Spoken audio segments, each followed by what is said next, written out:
Welcome back to the Daily Rig. This video is a continuation of my last video where I restored this bike from a rusty piece of junk and got it running on a budget with a new motor. At the end of the video there were definitely some improvements that needed to be made, and that's where we are here today.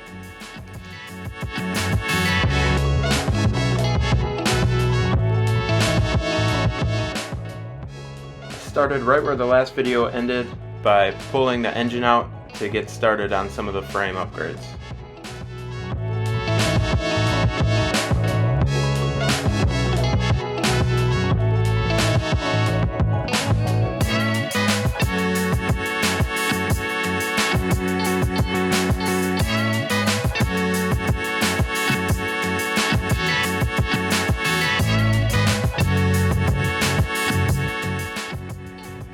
First up are the foot pegs.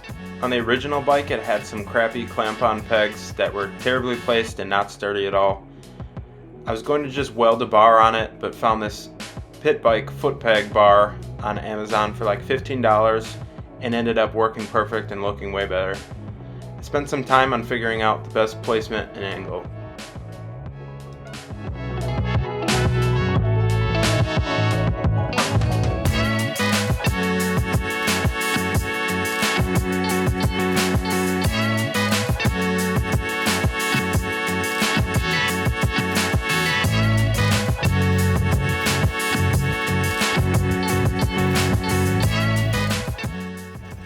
I did find that since this was a bottom mounted system for a regular dirt bike that I needed to cut the brackets off so I could angle it with my frame.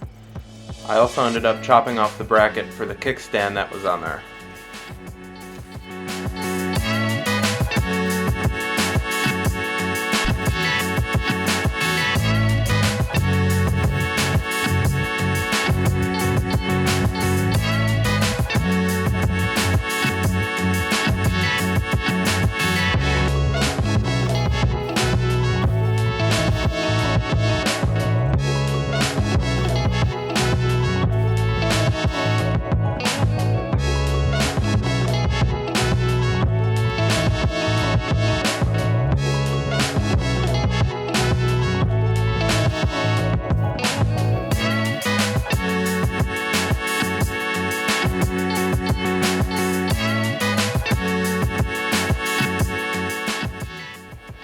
I wire brushed the bar so I had a clean welding and painting surface, and then I got everything prepped to weld.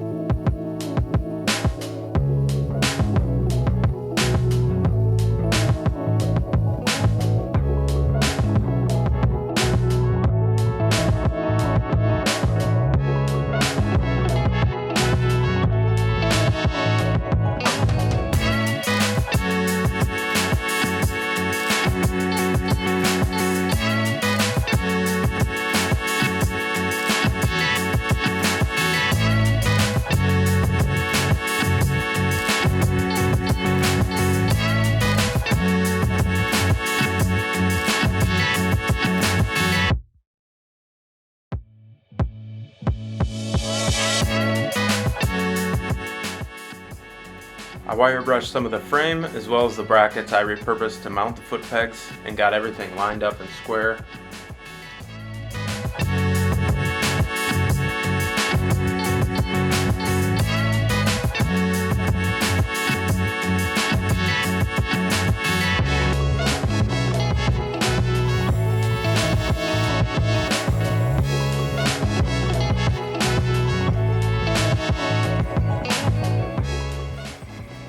Then it was time to tack everything in place and see if I liked the fitment.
Next, I flipped it over to finish up the welds.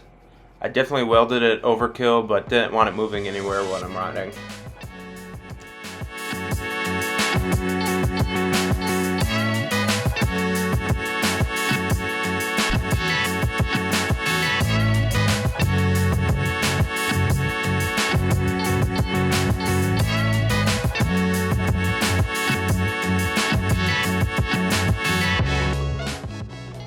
This is the last pass with the wire brush, and then I show off my janky flux core welds before I get it ready to paint.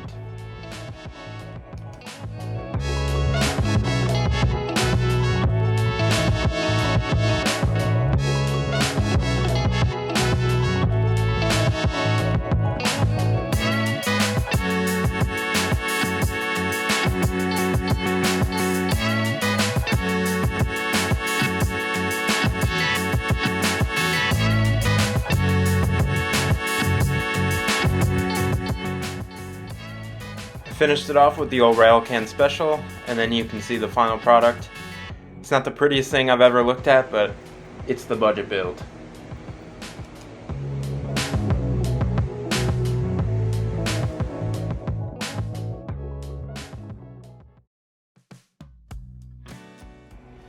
Next up is the chain tensioner. Again, I ordered a very inexpensive replacement part from Amazon that I believe is for a Coleman bike. Spent a little time trying to figure out how to mount it the way it came, and instead had a different idea for how it pivots, but still utilized the roller piece. We started by cutting a piece of bar that was going to be the new body for the tensioner. I wanted to make it where it was mounted to the engine off of one of the mounting holes, and that it had multiple places where it could be adjusted if needed. We kind of just built it as we went.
Here's the final piece with both places it could be adjusted, both where it's mounted as well as where the tension spring is placed.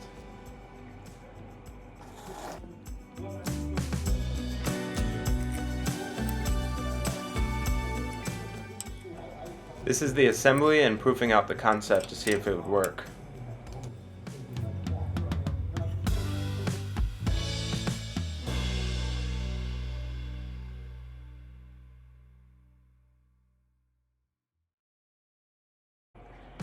Did exactly what I was hoping for, so then I got the chain placed back on.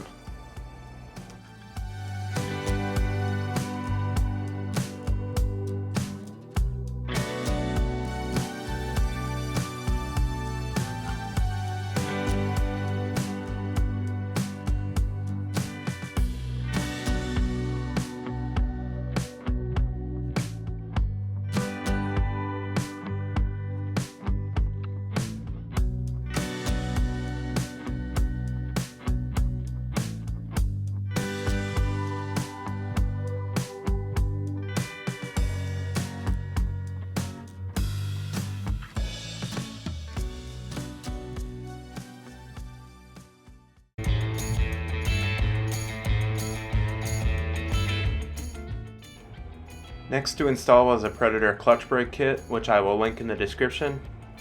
Being that I needed brakes and that getting wheel brakes would require me to get new wheels because of the style they were, I figured I would try this kind out since it was pretty cheap.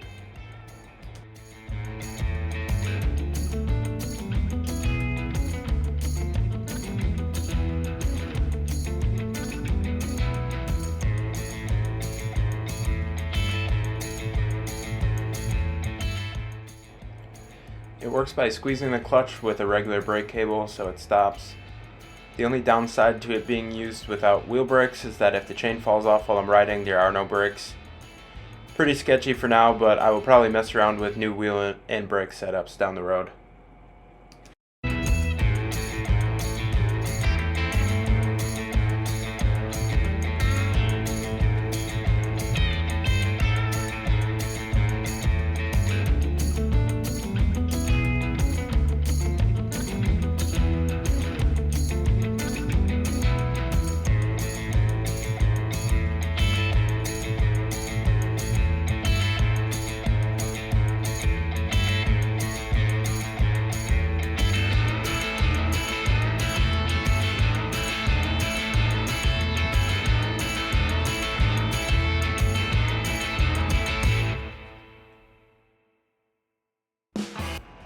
This is me cutting the brake cable and getting everything dialed and mounted, including the brake lever on the handlebars.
This was just a test of the brakes to make sure it stopped the bike, as well as just making sure the tensioner worked. Both things were pretty dialed in.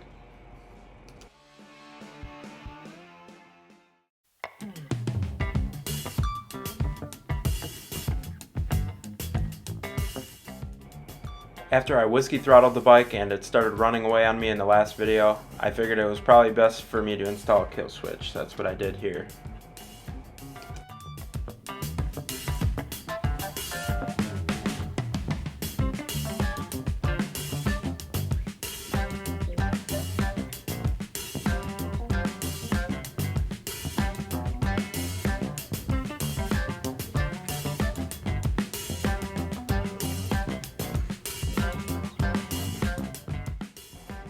Then I got everything tightened up and ready for the engine upgrade.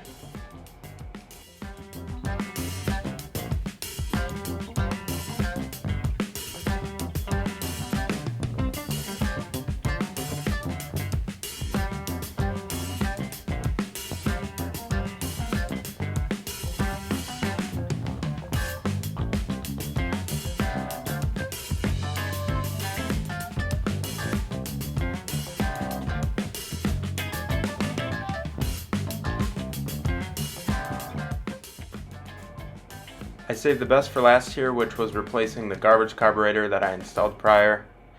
The old one was bigger than I needed, the throttle slide would stick, it leaked gas, and it was not reliable to start at all.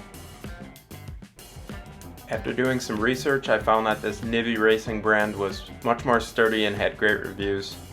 You can tell right away when I unbox it, the overall quality and tolerance of it were much better. I also happened to catch it while it was on a good sale, so another win for the budget build.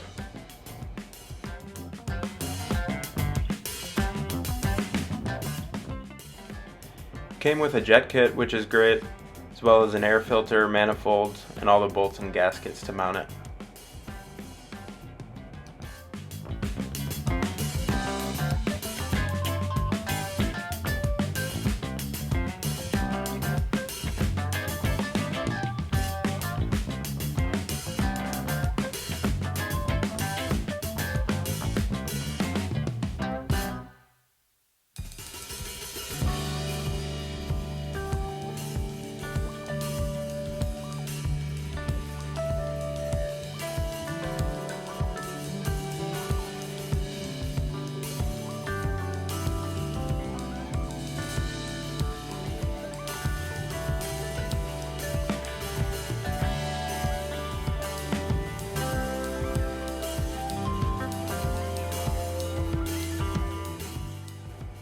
Spent some time taking the throttle off, draining the gas out of the bowl, and then taking the carb off so it was ready for the new one.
Now on the Nibbi, I installed the manifold before I threw it on the bike.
Now it's time to install the Nibbi on the motor as well as hook up the throttle cable to the throttle slide.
Here you can see how the idle screw moves the throttle slide up and down to adjust the idle.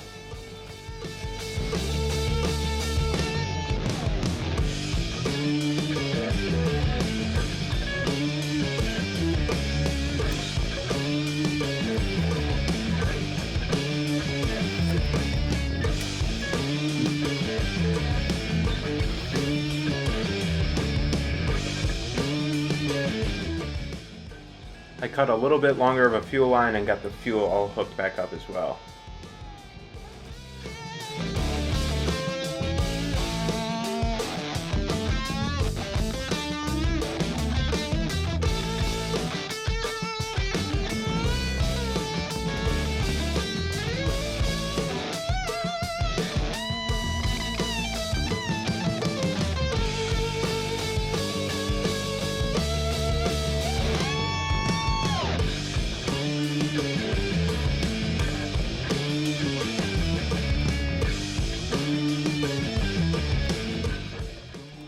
Lastly, I threw the air filter on and then I was ready to start it up.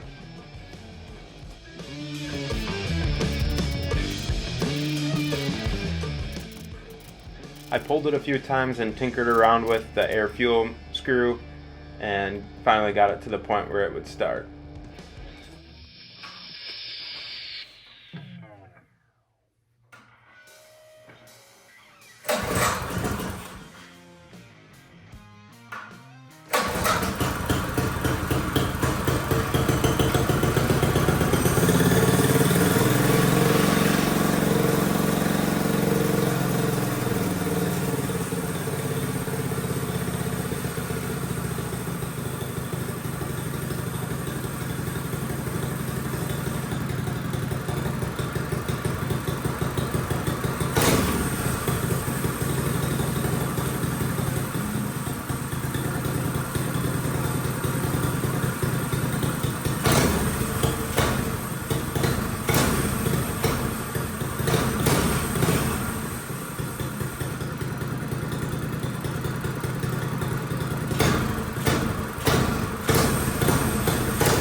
This already was significantly better than what I had before, but I just made a few more adjustments and got it to the point where it was ready to test drive.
I may look goofy as hell on this little bike, but it rips, it looks sharp, and has been a blast to work on, and I've learned a ton. It's turned out better than I thought it would, and without spending a ton of money. I look forward to making further improvements on it, and maybe getting the balls to do a speed test someday. Thanks as always for watching. Leave a comment, and as always, like and subscribe.